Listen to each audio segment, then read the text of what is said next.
पाण्याचा प्रश्न गंभीर झाला आहे। प्रभाग क्रमांक 11 व प्रभाग क्रमांक 14 मध्ये गेल्या अनेक दिवसांपासून पाणी पुरवठा कमी दाबाने व अपुऱ्या प्रमाणात होत आहे।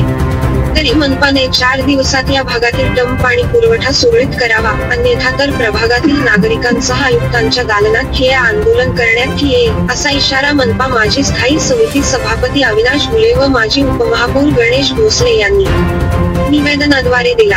आयुक्तांशी झालेल्या चर्चेत अविनाश घुले यांनी प्रभाग 11 व 14 मधील पाण्याची वस्तुस्थिती मांडताना सांगितले, गेल्या काही दिवसापासून प्रभाग 11 मधील झेंडीगेट, हातमपुरा, धरती चौक, सथ्था कॉलनी, नवजीवन कॉलनी, मार्केट यार्ड तसेच प्रभाग 14 मधील गुरुडगाव रोड, विनायकनगर, माणिकनगर, सारसनगर आदी भागात पाणी पुरवठ्याबाबत विस्कळीतपणा आलेला आहे। त्यामुळे नागरिकांचे हाल होत आहेत। सक्षम न्यूज 24 अहमदनगर।